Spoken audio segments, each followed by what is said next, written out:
Halo guys, selamat datang di podcast kita yang kedua, yaitu Sudut Makna. Kali ini kita kedatangan narasumber yang pasti kalian udah tahu nih, yaitu Bu Galung. Halo Bu, Hai Bel, hai semua. apa kabar nih Bu hari ini? Baik dong, Kesibukannya apain aja nih Bu akhir-akhir ini? di PPA aja. Sibuk banget ya? Enggak juga. Oh, enggak juga. Makasih banyak loh Bu udah luangin waktunya. Karena kita tahu jadwalnya Ibu tuh pasti padat banget. Enggak sih, orangnya aja yang padat. Kali ini kita mau membahas soal PPA untuk melanjutkan podcast kita yang sebelumnya nih Bu. Oke. Tapi sebelum kita masuk nih ke topik kita punya jargon khusus nih. Ya. Nanti kalau Belinda bilang ADB, kita sama-sama always do the best. Oke, Siap Bu? siap dong. 1, 2, 3. ADB, always do the best. Keren Semangat ya. sekali Bunya nih. Iya dong. Oh iya, kalau boleh tahu tugas Ibu di PPA ini apa sih Bu? Petugas saya. Oh, jabatan atau gimana ya? Iya, kalau di PPA secara struktural itu Begalung sebagai koordinator. Jadi ada staf administrasi, ada staf pengembangan. Nah, Begalung duduk di staf administrasinya sebagai koordinator. Jadi staf administrasi itu ada koordinator, sekretaris, dan bendahara. Gitu Bel. Koordinator, berarti tugasnya Ibu ini mengkoordinator bawah-bawahan ya. Mengkoordinir gitu loh tepatnya. Iya. Mengkoordinir. Ya gitu dah. Kalau menjadi koordinator ini ada masa jabatan gitu nggak sih Bu? Enggak sih, kalau dari aturan compassion tuh enggak ada. Tergantung dari gereja masing-masing ya. Apakah gereja mau menempatkan orang itu sebagai koordinator 3 tahun, 6 tahun, 5 tahun, itu diserahkan kembali kepada kebijaksanaan gereja masing-masing. Lalu yang memilih koordinator, staf dan lain-lain itu siapa sih sebenarnya Bu? Itu ada majelis, ada komisi, ada pendeta, hasil diskusi juga gitu. Oh gitu.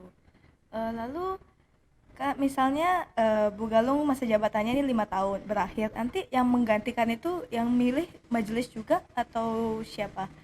Ya, nanti ada kriteria ya, ada wawancara, kemudian ada asesmen namanya itu, apakah dia cocok sebagai koordinator atau tidak. Nanti yang menentukan itu tentu penanggung jawabnya ya. Kemudian ada komisi juga yang berperan di situ. Tapi pasti nanti penanggung jawab akan minta rekomendasi atau minta masukan dari kita di sini yang sudah sehari-hari di PPA. Ternyata banyak juga ya Bu ya yang harus dilalui buat Iya, jadi koordinator. betul, Wow. nggak gampang itu. Bel mau jadi koordinator nantinya? Ya. Pikir-pikir dulu ya. Ya. Saya pikir-pikir dulu Bu. Ya, ngomongin koordinator PPA. Sebenarnya PPA itu apa sih Bu? PPA itu singkatan dari Pusat Pengembangan Anak. Itu satu kegiatan yang atau satu lembaga yang dimiliki oleh gereja, di mana gereja bekerja sama dengan Yayasan Bantuan Kasih yang namanya Compassion. Oh, gitu. Iya. Lalu untuk masuk ke PPA itu ada kriteria khususnya nggak sih Bu? Maksudnya anaknya masuk ke Iya, PPA? anak-anaknya yang masuk Iya, PPA. ada kriteria tertentu. Anak-anak itu bisa masuk PPA. Tidak semua anak bisa menjadi anak PPA. Jadi yang kita layani adalah dari keluarga-keluarga yang kurang mampu, yang memenuhi syarat-syarat dari yang sudah ditetapkan. Jadi semuanya itu harus disiapkan gitu ya Bu ya, kayak sembarangan masukin anak Iya, gitu. dia akan melewati beberapa seleksi. Ada survei juga ke rumah, ada wawancara gitu. Lalu tujuan dari dibangunnya PPA ini apa sih, Bu? Iya, eh, Compassion itu memiliki misi untuk membebaskan anak-anak dari kemiskinan di dalam nama Yesus. Jadi makanya Compassion bekerja sama dengan gereja-gereja untuk menolong anak-anak di sekitar gereja atau di tempat-tempat yang berdekatan dengan lokasi gereja, menolong mereka, memberikan program-program pengembangan uh, sehingga mereka menjadi anak-anak yang mandiri dan luar biasa. Hmm. Oh ya, kan ini PPA di bawah naungan gereja. Jadi yang masuk PPA ini harus agama Kristen aja atau boleh dari semua agama? Enggak, jadi Compassion melayani berbagai anak dari berbagai suku bangsa, berbagai agama, tidak memandang ras, suku, seperti itu. Jadi siapapun bisa masuk menjadi anak PPA asal dia memenuhi kriteria yang dimaksud. Hmm. Lalu kalau boleh tahu kapan sih, Bu, PPA ini dibentuk awalnya? Kita mulai berkegiatan itu di bulan Agustus tahun 2011, tepatnya tanggal 17 Agustus. Mau tahu enggak kenapa 17 Agustus? Apa tuh, Bu, kalau boleh tahu? 17 Agustus ada apa sih? Hari kemerdekaan. Iya, maksudnya itu supaya eh, gampang diingat ya, 17 Agustus. Kemudian itu akan dirayakan seluruh Indonesia kan? Iya. Ya, kita juga sekalian bersyukur ya, kita sudah merdeka. Nah, kita juga di PPA juga mau memerdekakan mereka, anak-anak yang kita layani. Lalu pencetus awal mau buat PPA di Legian ini siapa sih sebenarnya, Bu? Awalnya kita ikut advokasi, diundang oleh Compassion. Jadi ada beberapa gereja dari berbagai denominasi diundang oleh Compassion untuk mereka mensosialisasikan program yang mereka punya. Nah, waktu itu gereja Legian diundang dan kita ikut dengan Pak Pendeta dan ada satu majelis juga, ikut advokasi selama kurang lebih 3 hari ya waktu itu. Lalu setelah itu kalau gereja berminat mereka akan membuat proposal pengajuan kerjasama, dan setelah proposal pengajuan itu mereka terima, akan ada survei dari Compassion, akan ada juga assessment gitu, apakah ini gereja layak untuk bisa memiliki program ini gitu. Terus penanggung jawab yang ada di PPA itu siapa, Bu? Ya, penanggung jawab di PPA itu adalah gembala sidangnya atau pendeta gereja setempat. Lalu kalau PPA ini udah tersebar di mana aja ya, Bu ya? Kalau di Indonesia sampai saat ini yang Bu Galung tahu itu sudah ada sekitar 700 lebih PPA yang tersebar di seluruh Indonesia dengan melayani kurang lebih 150.000 anak. Ya, itu mungkin akan bertambah lagi karena ada pembukaan PPA-PPA baru di wilayah-wilayah timur ya terutama. Banyak juga ya, Bu Iya, ya. banyak sekali. Lalu kalau di Legian ini berapa ya jumlah anak-anak PPA? Sampai hari ini jumlah anaknya 203 anak. 103. Iya, 203 dari usia 3 tahun sampai 18 tahun yang paling dewasa. Sampai 18 tahun ya paling dewasa. Iya. Ada batasan usia gitu nggak sih, Bu, untuk mengikuti PPA ini? Iya, di PPA mereka sampai usia 20 tahun ya. Tetapi kalau anak itu tamat SMA terus kuliah, itu kan butuh waktu sekitar 4 tahun. Dari usia 18 tamat SMA sampai usia 22 tahun kalau mereka kuliah. Itu mereka bisa sampai usia 22 tahun dengan catatan kami staf akan mengajukan permohonan untuk perkecualian itu. Jadi kalau kuliah sampai 22 tahun. Ya. Lalu kantor pusat PPA ini sebenarnya ada di mana sih, Bu?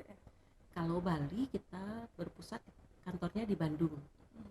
Ada juga yang daerah-daerah kayak Manado, Kalimantan itu kantornya di Manado.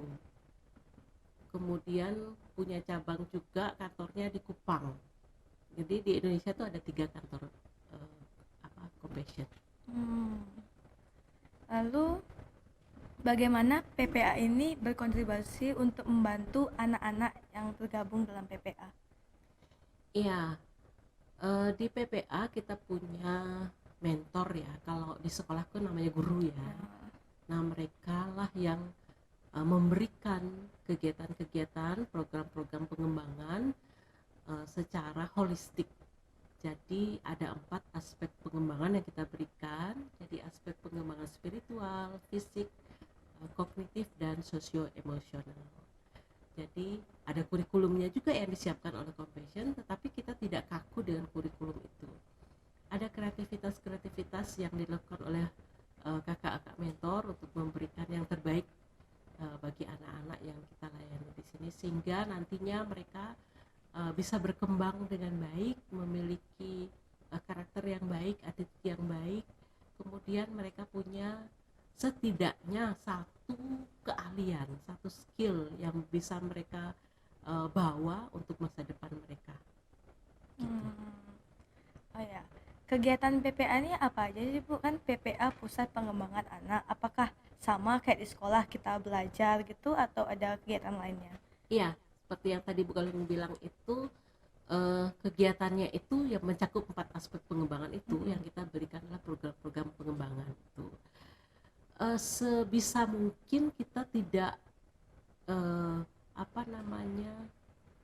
tidak menerapkan seperti yang di sekolah gitu ya, kaku di kelas gitu ya, gurunya berdiri di depan, anak-anak duduk dengan sikap formal gitu. Nah, kita mau memberikan kemerdekaan bagi anak-anak itu untuk cara mereka belajar.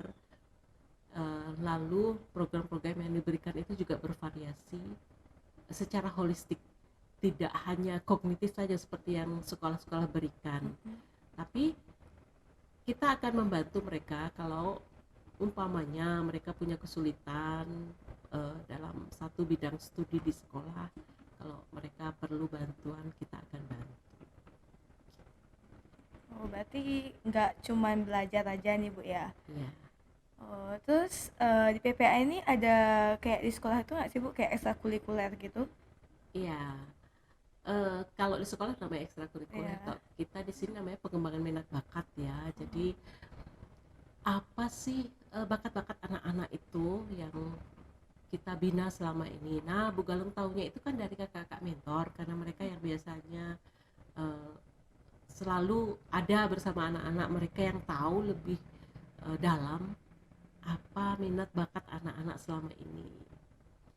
Ya, jadi kita fasilitasi itu. Untuk tahun fiskal 23 ini yang ada itu adalah pengembangan minat bakat untuk bahasa Inggris, tari, komputer, termasuk multimedia, kemudian musik, juga matematika, renang, futsal ya. Jadi beberapa anak yang punya bakat di bidang-bidang tertentu mereka ikut tergabung di situ. Oh, banyak juga ya Bu ya. Iya. Lalu yang mengajari semua minat bakat itu dari PPA atau Bu Galung mencari orang-orang yang emang ahli di bidang itu dari luar? Iya, kalau gereja memiliki orang-orang tertentu yang kompeten di bidang itu, kita pasti ambil dari gereja. Kalau tidak, kita usahakan mencari di luar, namanya tutor ya. Jadi tutor. dia hanya sekali-sekali mengajarkan keahlian itu untuk anak-anak ini. Gitu. Wow, keren nih. Oh ya Bu, untuk menjalankan semua program-program yang ada di PPA ini, pasti kan butuh dana nih. Terus gimana caranya PPA untuk mengembangkan dana operasional nih? Ya, kan kita kerjasama nih, gereja bekerja sama dengan Compassion. Jadi saling berkontribusi. Ya, gereja juga mengeluarkan dana kok. Selain gereja menyiapkan sarana prasarana dan juga sumber daya manusianya, gereja juga berkontribusi dalam hal dana. Tapi support dana yang paling besar itu adalah dari Compassion. Nah, Compassion mencari dana itu tentu ada donatur-donatur, ada sponsor-sponsor yang berkomitmen untuk ikut membantu dalam pendanaan ini. Gitu. Berarti banyak donatur dan sponsor juga yang ikut bergerak membantu. Betul. Lalu gimana sih Bu cara menjalin hubungan antara sponsor dan para penerima manfaat ini? Iya, setiap anak itu kita berharap memiliki satu sponsor ya, karena kita tidak tahu kapan anak itu akan mendapatkan sponsor. Ini kan dari Compassion yang bergerak untuk mencari supporter atau sponsor itu untuk anak itu. Ya, kita menjalin hubungan dengan sponsor anak nih, maksudnya anak akan menjalin hubungan dengan sponsor itu biasanya melalui media surat ya. Jadi ada surat reguler namanya 2 kali setahun, kemudian ada surat balasan kalau sponsor itu memberikan sejumlah hadiah gitu ya, atau sponsor mengirimkan surat, nah dia perlu balasan dari pertanyaan-pertanyaan ada di surat. Jadi anak itu harus menulis surat balasan itu kepada sponsornya, karena itu salah satu media untuk mereka berkomunikasi.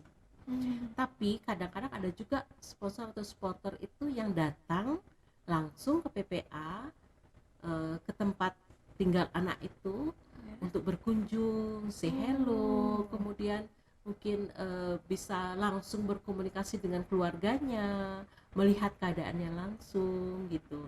Tapi kalau tidak, mereka hanya melalui surat. Karena itu surat sangat penting ya bagi supporter. Dari surat itu mereka akan tahu bagaimana perkembangan anak itu. Jadi tidak sembarangan surat itu ditulis. Kadang anak itu bercerita sesuatu itu akan menggugah perasaan sponsor itu atau supporter itu. Kemudian doa-doa yang dinaikkan oleh anak kepada supporter itu juga akan menggugah mereka. Menjadi mereka termotivasi terus untuk menolong anak ini. Mereka merasa dihargai, mereka merasa bahwa apa yang sudah mereka lakukan itu tidak sia-sia. Begitu juga sponsor itu pasti terus berdoa untuk anak yang dia sponsori ya. Perlu Belinda tahu bahwa para sponsor anak ini atau supporter ini tidak semuanya orang kaya loh. Mereka ada juga tukang semir sepatu, mereka ada juga hanya pegawai rendahan, tapi mereka memiliki hati yang kaya yang mau menolong anak-anak. Nah, sedemikian besar kasih sponsor itu pada anak-anak. Sekarang anak-anak hanya disuruh menulis surat aja sebagai bentuk ucapan terima kasih gitu loh ya. Jadi jangan dianggap enteng ketika anak-anak menulis surat. Itu salah satu bentuk terima kasih anak-anak kepada sponsor. Jadi luar biasa sebenarnya kalau Bu Galung dari awal pembentukan PPA sampai saat ini melihat bagaimana hati para sponsor itu, wow, luar biasa, tidak bisa terkatakan dengan kata-kata ya, bagaimana hati mereka disentuh oleh Tuhan untuk menolong anak-anak ini ya. Kan mereka nggak tahu anak-anak ini dari mana asalnya, mereka nggak kenal langsung, hanya melihat foto kemudian membaca data mereka gitu kan. Terus mereka mau berkomitmen untuk membantu, untuk menolong sampai tamat kuliah. Itu luar biasa, luar biasa kan? sekali. Ya, kalau sebagai anak hanya menulis surat apa sih artinya?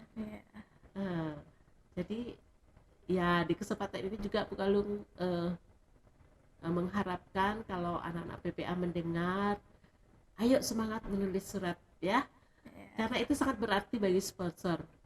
Itu akan membuat dia bahagia ya, sangat senang kalau membaca surat-surat dari anak-anak yang disponsor gitu. Kan sebelumnya Ibu ngomong kalau satu anak itu punya satu sponsor. Ini nih gimana sih Bu kriteria kayak sponsor yang milih anak itu, atau emang Compassion yang udah netapin ini sama ini atau gimana? Ya, compassion menjembatani gitu ya. Kemudian PPA yang sudah menyiapkan data dan foto itu kan. Ya. Nah, nanti compassion akan membantu untuk mencarikan sponsornya. Compassion nggak bisa, makanya dia lihat si A, tolong dong sponsori anak ini, nggak bisa seperti itu. Jadi sponsor sendiri yang akan memilih anak-anaknya. Itu jadi bagian daripada anak-anak sponsor hanya berdoa saja supaya mendapatkan sponsor cepat, kemudian selalu berkomitmen untuk menolong. Dan kan tadi Ibu bilang kalau para penerima manfaat ini berkomunikasi dengan sponsor melalui surat. Cuma melalui surat aja, Bu? Nggak boleh kayak menjalin hubungan komunikasi secara pribadi gitu? Iya, ada aturan ya dari Compassion. Kita punya komitmen perlindungan anak. Jadi siapapun yang terlibat dalam pelayanan PPA ini harus menandatangani surat perlindungan anak. Begitu juga dengan sponsor yang mensponsori anak. Dia ada komitmen untuk perlindungan anak. Ya. Jadi tidak ada komunikasi langsung melalui telepon ataupun media massa, Facebook, WhatsApp, TikTok, apalagi gitu ya. FB itu enggak boleh ya. Jadi enggak boleh. Kalau sponsor mau berkomunikasi dengan anak selain dengan surat, dia harus menghubungi Compassion, menghubungi PPA. Jadi seperti itu ya. Iya, karena kita menjaga perlindungan atau melindungi anak-anak. Lalu harapan Ibu untuk para penerima manfaat ini apa sih, Bu? Iya, harapan Bu Galung sebagai pribadi dan juga harapan staf, mentor di sini, harapan gereja juga. Jadi anak-anak yang dilayani ini ketika mereka tamat dari sini, mereka menjadi anak-anak yang sudah memiliki komitmen ya untuk mereka bisa mandiri. Mereka memiliki setidaknya satu keahlian ya sebagai bekal mereka, sebagai bekal untuk masa depan mereka. Kemudian mereka bisa dengan bekal yang dimiliki itu mereka bisa mengubah perekonomian keluarga, menolong keluarga juga kan, lalu memiliki karakter yang baik ya, karakter yang baik, attitude yang baik, sehingga itu juga menjadi kebanggaan ya bagi gereja, terutama bagi Bu Galung juga sangat bangga kalau anak-anak bisa bertumbuh berkembang seperti itu. Biasa sekali. Terima kasih banyak loh Bu sudah mau menjadi narasumber kita di podcast kita kali ini. Tetap semangat ya Bu ya dalam menjalankan tugas-tugasnya. Ya nih Bu, nggak sadar nih kita udah sampai di ujung obrolan yang asik banget. Tapi sebelum kita akhiri podcast ini, kita jargon lagi nih Bu. Oke. Masih ingat nggak Bu jargon kita? Oke deh. 1, 2, 3. EDB always do the best. Makasih banyak ya Bu ya. Sama-sama. Udah mau menjadi narasumber di podcast kita kali ini. Oh ya nih buat teman-teman tetap pantengin channel YouTube kita ya di Sudut Makna dan ikuti semua konten-konten kita selanjutnya. Terima kasih.